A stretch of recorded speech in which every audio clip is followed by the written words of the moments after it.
an angel came down with the book of my life. Like, it projects onto the sky. It's like a projector. And I'm looking at the sky, watching my entire life from birth to death. This is Touched by Heaven. Everyday encounters with God. Those moments when heaven and earth collide. And we see God, we see His hand reaching out to us, attempting to get our attention, inviting us into a closer relationship.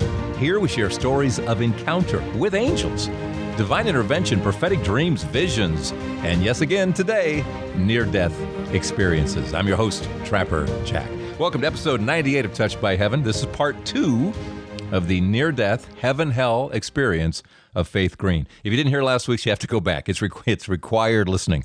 Go back to 97 and we'll see you back here at 98. So much has happened to this point.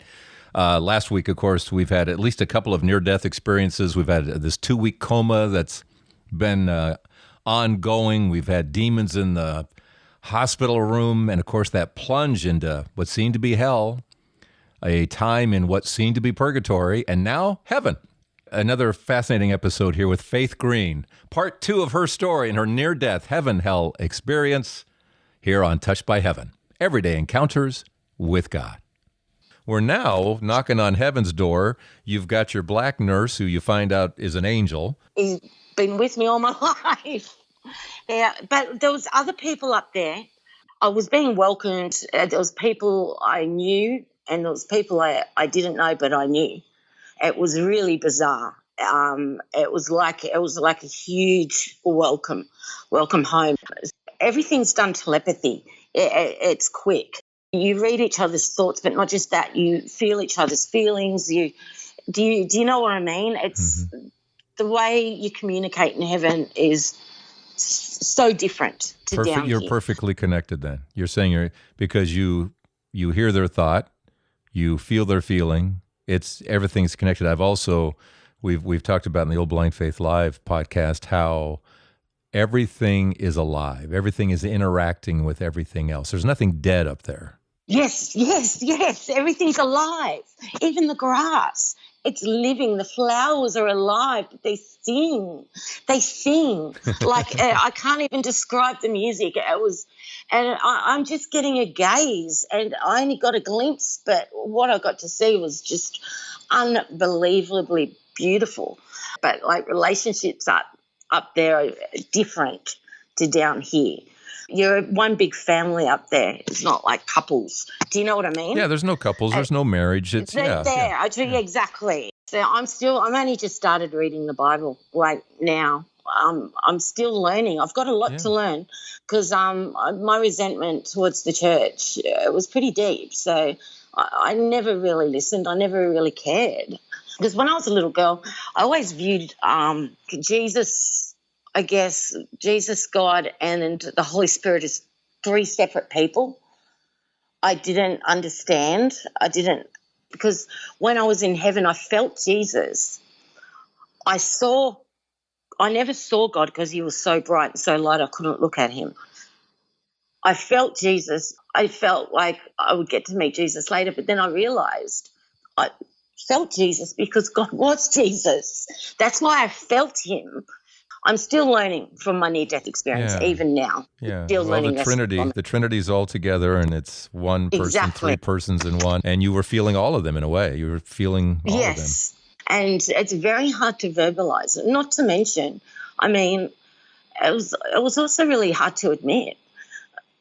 Who wants to admit that they was such a bad person that they went to hell? Like, do you know what I mean? It was very hard to process when I did wake up, but I had to go through my life review. All right, so my life review. Angels, there's this library, and an angel came down with the book of my life. Like, it projects onto the sky. It's like a projector. And I'm looking at the sky, watching my entire life from birth to death. Any recollections of how those angels looked? I never saw them with wings, but they were big. But some people see them with wings, but they were just like really, really, really big, beautiful. Everyone's big. And God, like God was just, I dropped to my knees when I heard his voice, because that's how I remember it. I heard his voice, and you hear it in the heart. It's straight to the heart. It's like a connection he has with everyone, all of us individually. He knows us better than we know ourselves. And when he spoke, I knew I was in the presence of God, and there was no hiding. He sees it all. But he was just so bright and so light that I could not look at him. I didn't feel worthy. I felt his unconditional love for me, his disappointment, almost like a father disappointed in a child. It's forgiveness, absolute forgiveness. I mean, I knew instantly. And I was sorry. And it was like as soon as I was sorry, I was forgiven in that instant. It's like it didn't happen. So as you're going through your life review and you're seeing the bad stuff and you're seeing it, and in that moment you're feeling sorry for that, what happens in the book? I'm so sorry.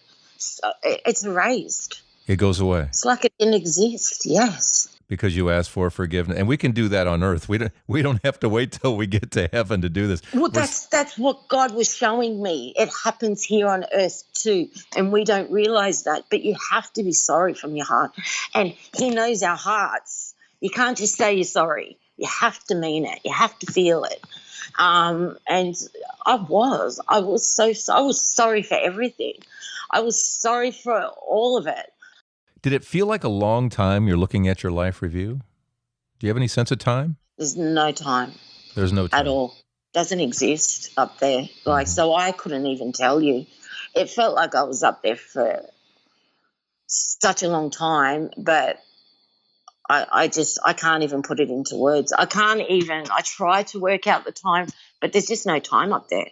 Time doesn't matter. Well, you're outside time. Heaven is outside time. Absolutely. Well, exactly. Yeah. I was asked questions during my life review, and they were really simple questions. And I got to see so much. I got to see where I screwed up. I screwed up so much. I got to see how stupid I was. I got to see all the gifts that God did give me that I didn't appreciate at the time. I got to see how small acts of kindness, how they can change people's lives. I got to also see, because I had no self-love and no self-worth, that I was a pretty nice person. Like at one stage, what happened? Because you're not only seeing, but you're feeling every feeling of interaction that you have with people and what they're feeling. So you are empathetic and you have more understanding. I mean, for instance, when I was a little girl, my grandfather, he used to drink. Doesn't anymore. He's a wonderful man now, but he used to drink.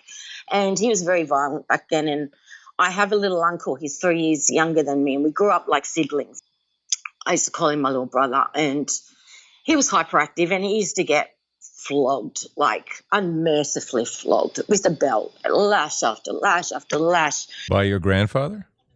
By my grandfather. And It was a common thing. I despise my grandfather for it, but I would dive on top of Michael and I would wrap my arms and legs around him like a spider monkey and scream, stop, stop, stop, till my pop stopped. So you were protecting your... I was protecting him because I just counted on the fact that my pop wouldn't hit me. And I got to see and feel not only how my little uncle viewed me, he viewed me like his hero who saved him, but I got to view my pop, his relief when I would do that so he could stop, and his hating himself and his guilt he felt afterwards, and that he doesn't know why he lost control like that something would take him over. He didn't like doing it, and God was showing me that my grandfather, what he was going through. So you were being taught, despite what your grandfather was doing to your uncle, you were not to hate him. Not to hate my grandfather, no. And they were trying to show you what brought him to that, huh? To that point. That man that didn't like himself either because of what he was doing.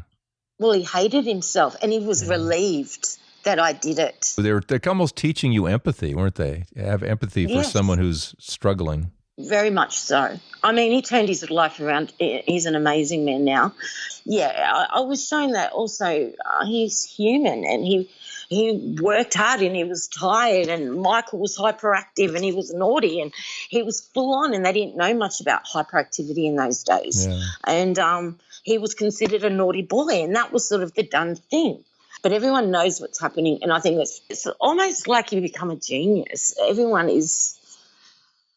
It's like I don't know. They say we use 3% of our brains or something. It's like the rest opens up, and you just know. Don't you wish you were on Jeopardy right then and there? You could have won on Jeopardy. Yes. Nobody could beat you, Faith. Nobody.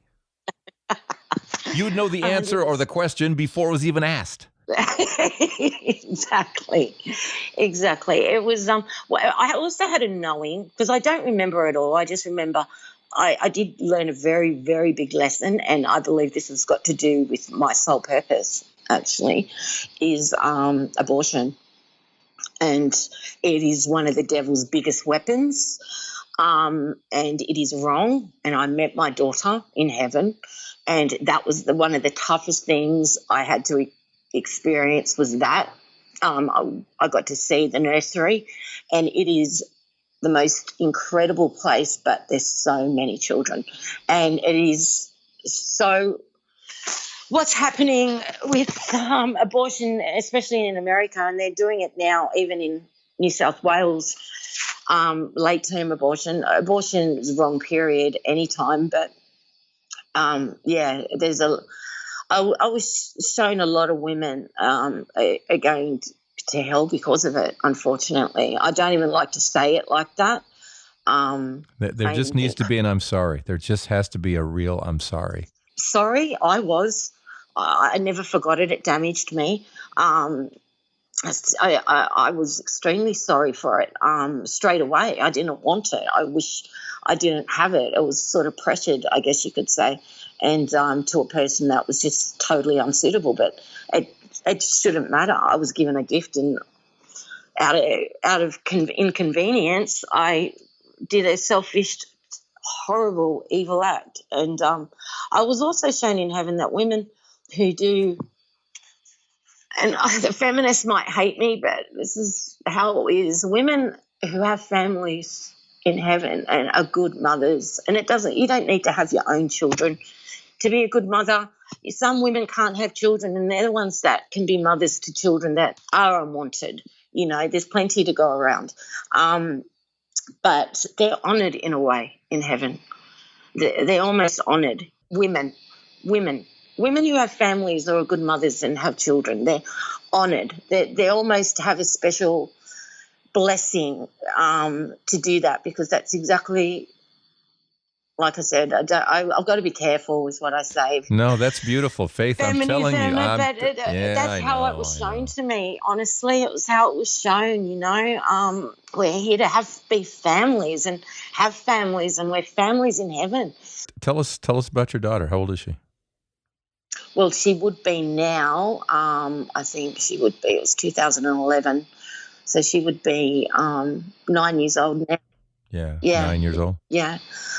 She looked just like me, and she called me mummy, and she just looked at you. It was like looking at a miniature version of me, and it was instant love, instant connection. But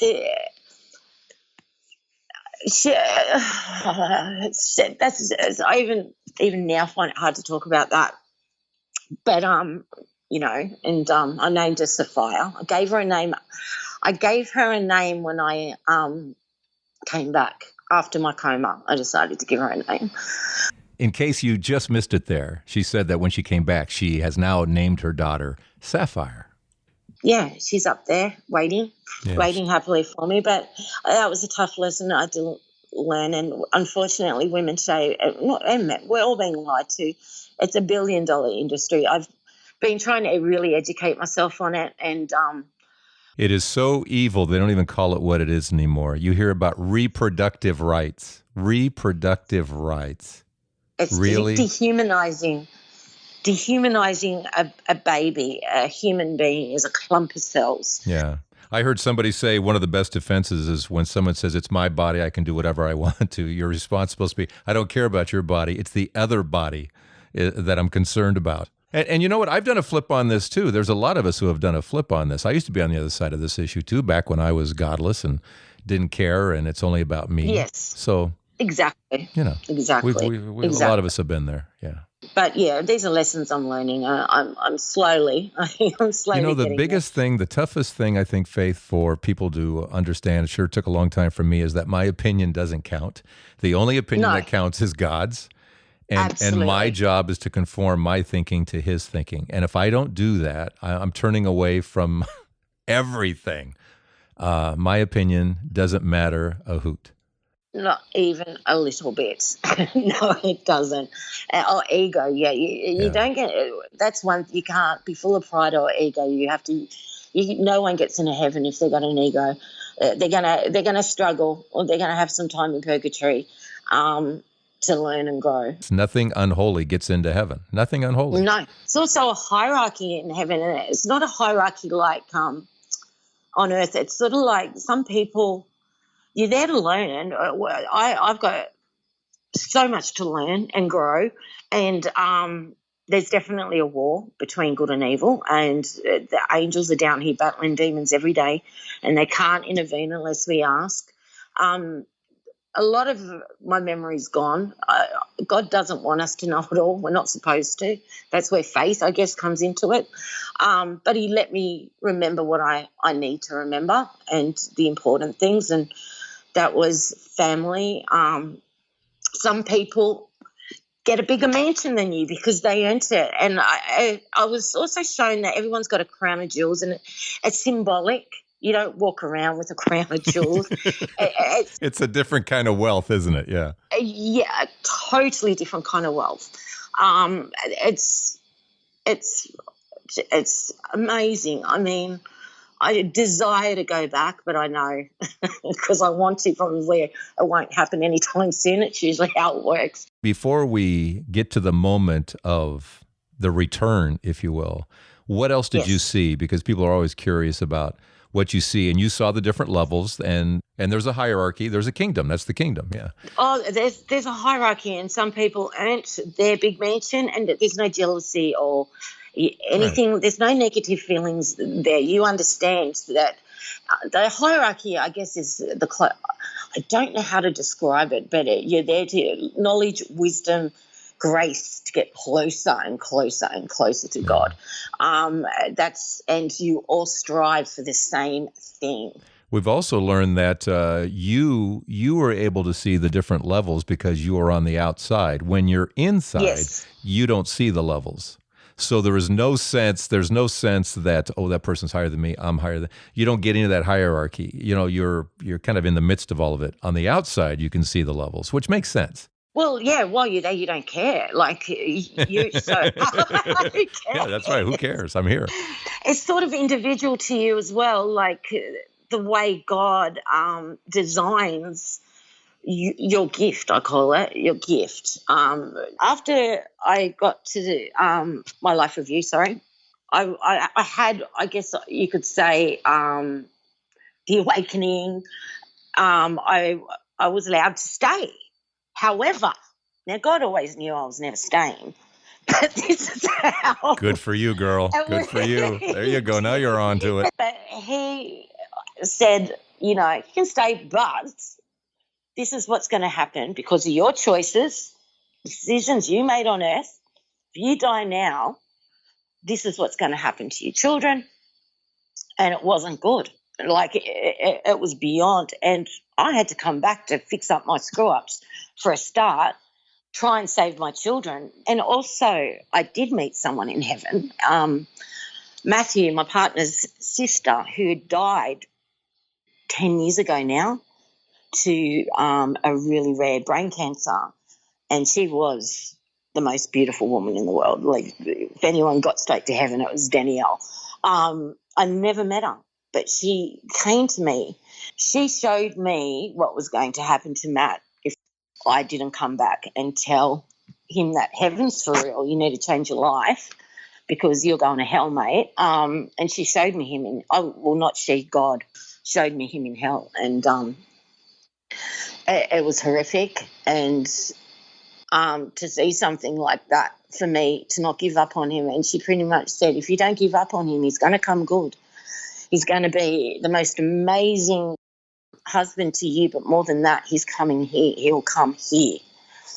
If you give up on him, he's going down there. And I was so happy in heaven. I was, yes, of course. I won't give up on him. And I got to have, I guess, God's just showing me what to look forward to, because you don't want to leave. Like, you just don't. Well, of course not. So you're finding out that your guy, Matt, he's going to end up in hell if you don't go back. What about your sons? What would have happened? Well, my oldest son, he's 24 now, and he was 19 at the time. I was showing him OD'd on heroin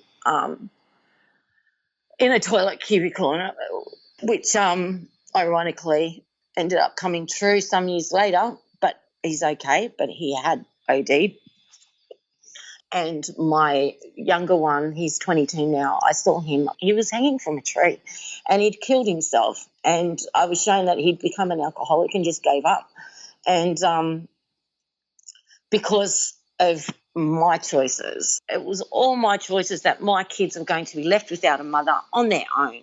And mind you, it was tough on them too, because they had a really good mum up until the 18 months prior to me getting sick. I really, I was a very good mother, and my kids went to good schools, and I was devoted to them completely. So it was really tough on them. But, yeah, I came back and had to, but God was just, he gave me a little feast. I guess you could say it was like a little celebration, but it's not little.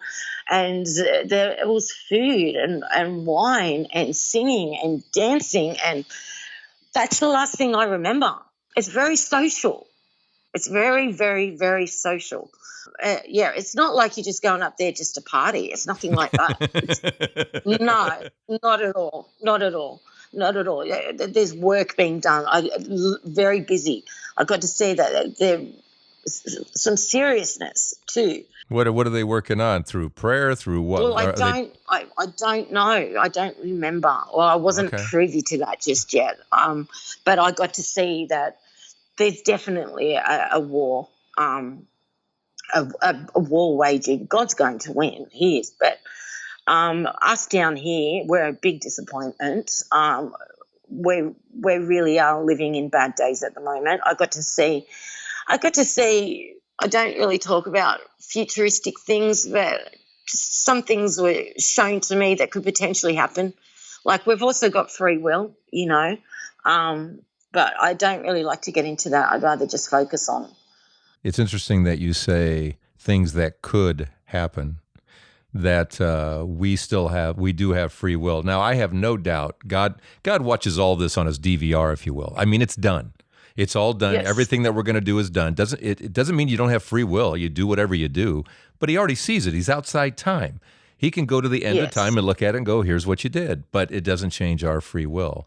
And yet it's presented to us and presented to you like, we can still change this because we can and we might.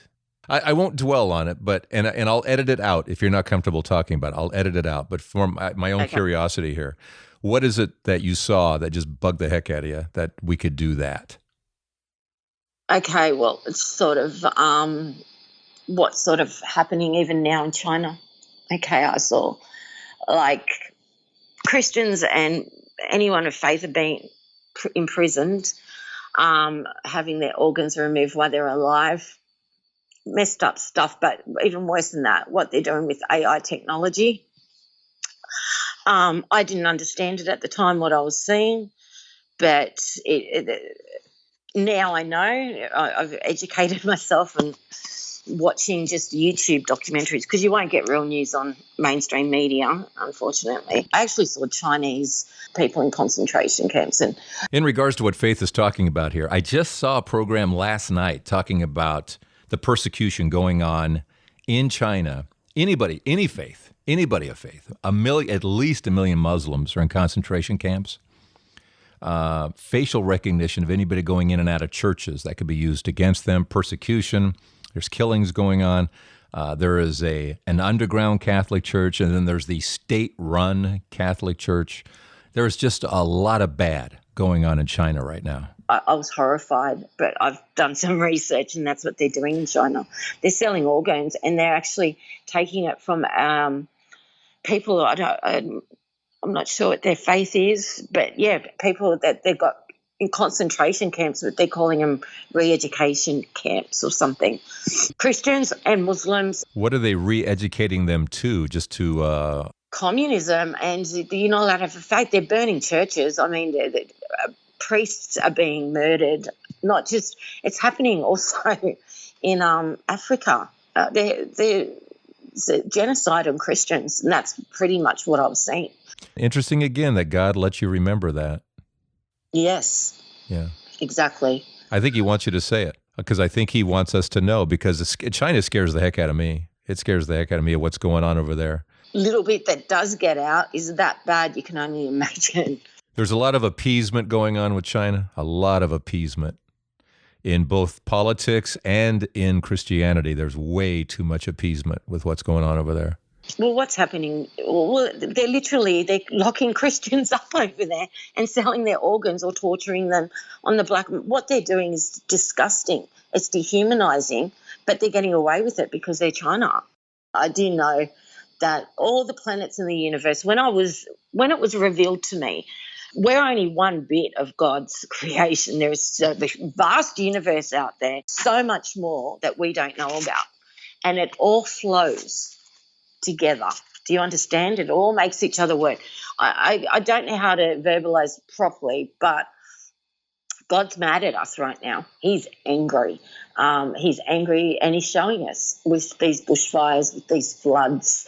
Now we've got this ridiculous, unfortunately, what they call political correctness, which is getting to a point where you're demonized now if you're Christian and you believe in the Bible, that you're considered to be a homophobe or a racist, or do you know what I mean? Sure. The world's become quite backward. And he's getting upset. Yeah, he's upset. I have no doubt he's upset. Farther we get away from God, the more painful it's going to be for this planet. Oh, well, that's exactly right. Yeah. That's exactly. Do you get a sense of special, it's hard to tell because you don't know what the other worlds are, but do you get a sense of specialness, if you will, in God's heart for us here? We're his children. He created us in his image, so we're special. Oh, yes. And individually, he created us individually. He's connected to us all individually. I was shown, and I don't understand it because, like I said, I only remember glimpses of this and that, but I was shown that aliens are real. I didn't believe in that either, and they're demonic. I don't know what relevance, why I was told that knowledge, but I was talking to Howard Storm. I said, I was shown that I don't understand it. And he said, I was shown the same thing, that they are real and they are demonic. And I don't know if something's going to happen in the future that it will make sense to me, but that was something else that I was shown. Yeah, that correlates with a number of people and what they know, yeah. Right, yeah, because I tell some people and they just look at me like I'm nuts, but that's what I was shown. That's what I was told. But I also got to see things, a pet, a dog that I'd had. All my pets are up there. I was really surprised about that because my mum always said that animals don't have souls. They don't go to heaven. And I believed that, but that's not true. Everything you love is in heaven. All of God's creations is in heaven. All the animals are in heaven. Like it's like on earth, but so much better. But it's nice to know that my pets are. Yeah. My pets are up there, everything that we love. Yeah, so I'm extremely still, even though I've experienced so much. I'm still learning, processing it and trying to make as much sense of it as I can. But I got the basics, and it's that there is a God. He loves us dearly. We are living in the last days, and we are special for that. When you say last days, did you get any special understanding of what that means? I don't. I think last days, I think the world's going to get to a point where it is. They've turned their back on God and Christianity, and I think we're living in worse times than the days of Noah, to be quite honest, right now. Of what, Noah? Then Noah, yeah. Yeah, I think yeah. that, but what I do have faith, what gives me hope is that there are a lot of good people in this world that do believe in God. I'm finding that out every day, that are praying, and prayers are powerful, and pray. Prayer's our biggest weapon that we've got, and there's not really much else we can do other than try and elect leaders that have got our best interests at heart, and that's really difficult. Like, it's just I just have to give when I get worried or stressed about it, I just give my fear over to God. When you came back, did you immediately come to? I don't know. I don't remember. When I woke up from a coma, even though I'd just come from heaven, I was still traumatized by my negative experience. And I was still traumatized by the fact that a demon nurse was trying to kill me. And I wake up from the coma to be told I've been in a coma 2 weeks. And my heart stopped beating numerous times, and I'm lucky to be there. I didn't trust nurses. I would ask them when they come in my room the first week, "Are you a Christian? Do you believe in God?" And they'd say yes, and ones would say no, and I'd make them sanitize their hands because I was paranoid about germs and infection. But and the ones that said yes, I'd go, "Well, it's real. He exists, and so does the other place." And I tell them my stories. The nurses that I was sharing this with would say, "You know how many people tell us that? We hear about that all the time." But the doctor that wore black. Wait, the good guy or the bad guy? The bad guy. He never came back into my room again. He would come, because I had my medals on at this stage, and I was fully aware they weren't coming off after what I'd experienced, and they're still on me now. You probably can hear them. He never came in my room, but he gave me a look this one day. It creeped me out. I didn't like him. His aura was dark. I couldn't wait to get out of intensive care after that. Nothing you have said should have us shuddering in any way. Educated, yeah. It shouldn't have us shuddering because, like you say, evil is afraid of us. Look at everything. Every time something good was going on, a person, they flee. Prayer makes them flee. A cross, a miraculous medal pinned onto you makes them flee. It doesn't take much to make them fly away. It really doesn't when you think about it. It doesn't. But you have to have God within you. You've got to accept. This has been a beautiful lesson. Oh, really? I'm glad. No, absolutely. These are great lessons that you've learned along the way. And I'm still learning. Trust me, we all are. No, we all are. What a blessing! What a horrific blessing! Can we call it that? Because I mean, exactly. Because before all of this, there was no God, there was no devil, there was no heaven, there was no hell. It's just you live this life and have a nice day, goodbye. And then you find out through these experiences, you see the pulsation of a planet praying. You see those prayers pushing you up to heaven. You see this heavenly existence. You see the hell. You see the demons and how much they hate God and us because they're getting in. We're getting in their way, basically. They can't stand us. I've never felt such hatred, and it's very difficult to try to comprehend. Like I really struggled with that. Why they hated me so much, and then I realized they were demons. But they do. They hate us. They hate us with every parts of their evil beings. They hate anything that is godly like if you've got a loving heart, they hate you because love comes from God. We're created from love. It all comes from God. Anything that's anti-God, they love. And, I'm just watching, unfortunately, our world just literally, it's just changing so rapidly over the last few years.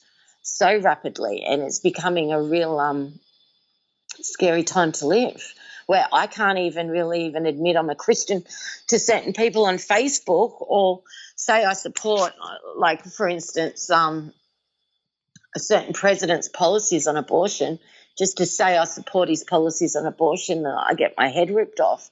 I mean, it's really, we're living in scary times. Which president are you talking about there? President Trump. I like his policy on abortion. This entire experience is so out of left field. How do you want to sum it up? What do you want to do to kind of close this out, Faith? Okay. All right. That God loves us all. That the challenges that we have on this earth that are given to us are usually we get what we can handle, our challenges, and they're to help us grow. Being a victim mentality does not work. That comes from the devil, 100%. Prayer is so powerful. It is more powerful than it got me literally out of the clutches of Satan's hands. He almost had me. I was right there. I was fallen. And God's mercy, God heard me. And I yelled out to him, and he gave me a second chance. And he's not only just given me a second chance, but everything I was shown has come true so far. Yeah, I went through another 2 years of hell getting Matt out of that lifestyle. Like, he had to go to jail for a little bit, which didn't hurt him. You know, some time to reflect is always good for the soul. But our life's amazing. I've never had anyone love me like he loves me.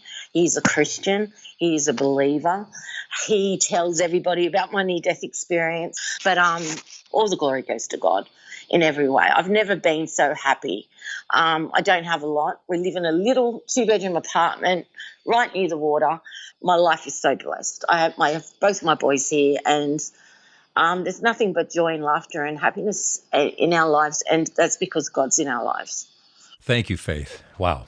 Powerful. 2 very powerful episodes, and a lot to talk about here. And I'm a little stream of consciousness here as I approach this, and if I forget something, we'll come back to it as we go down the road here. But a number of things came up that reminded me of things that we discussed in the old Blind Faith Live podcast. I want to bring back up again here. One has to do with levels. St. Paul talked about the levels of heaven. Purgatory has levels. And based on Howard Storm's story back at episode 7 and this, in both cases, they are plunged into hell, seemingly hell. But we know once you're in hell, you're not getting out. So that lowest level of purgatory, which for all intents and purposes is hell, seems to have one little area still left, and that is a cry out to God can still get you out of there. I'm sorry, forgive me, can still get you out of that lowest level. And Howard Storm experienced that as well. That cry out to God got him out of that lowest level, and the demons ran away. That's what I'm picturing here as well. And then up she came, as we talked about last week, that purgative level where she could actually hear the prayers and those prayers pushing her towards heaven. Okay, so levels. The mercy of God. I loved the lesson of her grandfather. He's beating Faith's uncle. He hates himself for doing it. She hates him for doing it. But God sees the why. And we talked about this also in the BFL podcast. There's always an excuse. There's always that's the mercy of God. He sees the excuse. He still wants the I'm sorry. He still wants the yeah, you're doing something wrong here. Say you're sorry because I'm going to forgive you, because there's always an excuse. And that's the way we are to be with everyone around us. There's always an excuse. There is a reason people do what they do, something. And we talked about this a couple of episodes back in my case of why I was closed up for so many years, some things that happened and how I, went into this hiding, holding pattern.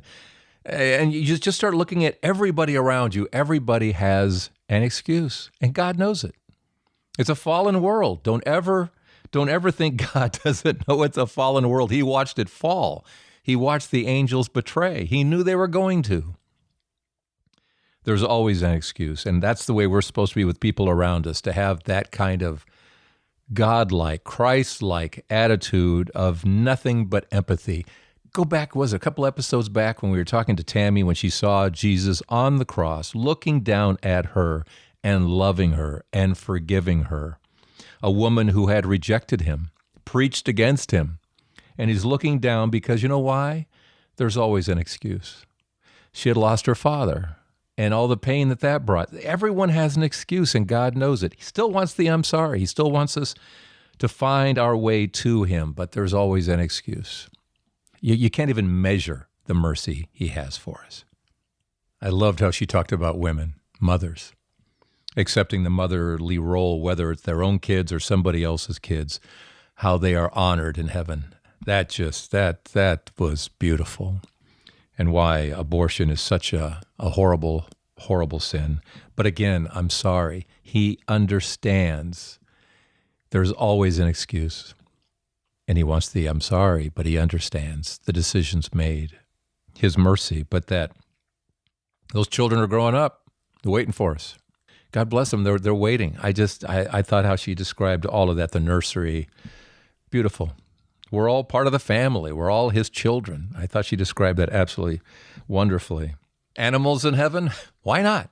As she said, all part of his creation. And if it makes us happy, why not? If we loved our dog down here, you want your dog in heaven? Okay. I mean, you loved your cat, you loved your dog, your hamster, whatever. I had a hamster. I don't need to see the hamster, God. Just letting you know, I don't need to see the hamster. Okay, a short visit. Just a short visit. I'll be fine. Okay. Oh, aliens came up. And her impression, and others who have also had these kinds of experiences, talking about how they are demonic. For to describe that way, if not they themselves aren't demons, then these are the demons' creatures. Heard it described that way. Either way, somewhere down the road, this is going to play out. When? Antichrist time? Before that? Just, and this is a reminder to always follow Christ. Follow Christ, the one you know now, not the one you may be sold later down the road, the one you know now. Because who knows? A lot of things could play out, and I don't know. But there's something there, and it kind of bubbles up every now and then, and I think it has something to do with the Antichrist time and all that kind of time. Part of the fooling of the world, of who we are, where we came from, our origins, things like that. The devil's going to fool a lot of people in a lot of different ways, and that could be one of the ways. Okay? And I loved where she started when she got to heaven, the life review, but how in that book of life, the I'm sorry erases the sin. No one gets into heaven. Nothing gets into heaven that is unholy. That's in Revelation. Nothing unholy gets into heaven. And so there still had to be those I'm sorry, still had to clear up what was in that book before she could be invited in. And I have a question for God. Here's my question for God. Did she qualify to go into heaven? Did you invite her in to heaven? Because she qualified, but the reason she qualified was because she said, no, I'm not going in. Here's my point.